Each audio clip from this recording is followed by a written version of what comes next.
and I'd like to add my 2 cents with regard to that as well. When my father came to this country, he was 13 years old and did not speak a lick of English.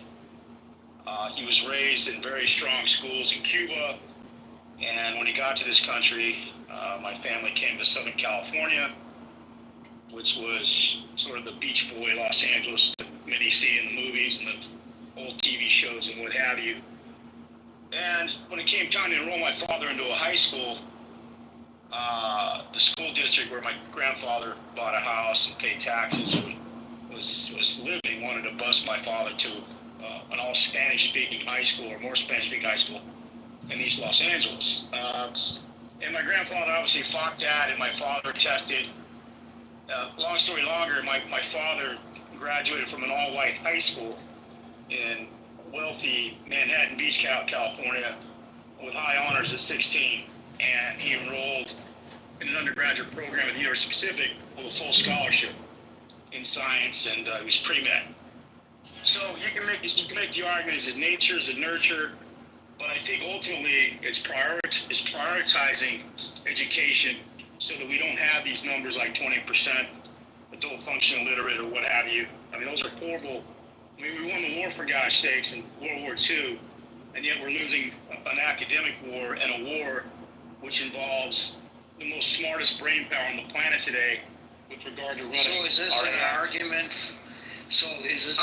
For dismantling or maintaining the education? I'm saying we got to do some house cleaning. We got to maintain it, but allocate it and have accountability.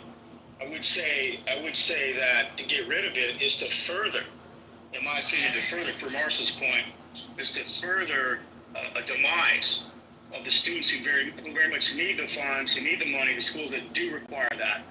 And granted, there's a lot of kids that fall through the cracks, right? For some of the reasons that have been pointed out with family, with bad houses. You've got drugs rampant with Oxycontin and all that stuff that riddles communities. So there's a lot of social problems as well that obviously run headlong into the money being spent, and money's not going to cure that. Let's get right down to brass tacks on that.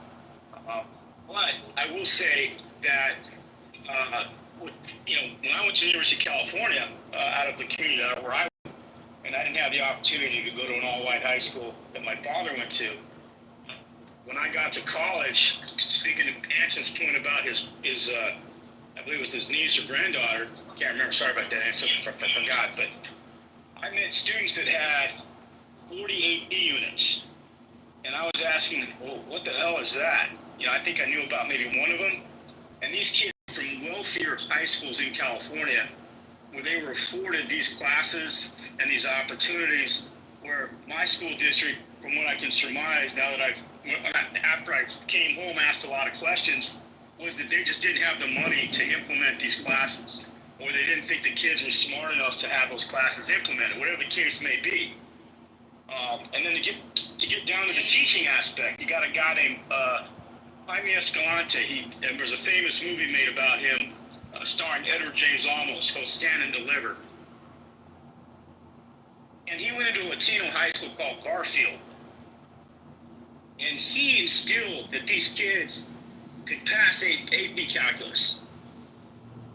In short order, he had graduate after graduate testing 3, 4, and 5 on the hardest test probably in the AP system, because he didn't care about the funding, he didn't care about what was limited or not limited. He taught to the students, he understood their culture, and he made them believe they could succeed. So why can't we replicate that all over the country? Well, that is being replicated, I can tell you. But it's not.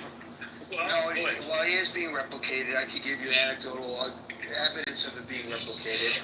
And by the way, the approaches at the various schools where I've seen this replicated is very different. They're different approaches.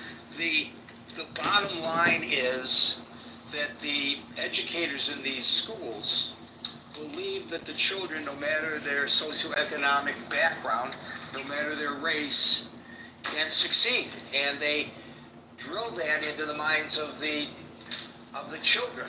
The approaches can be completely different, but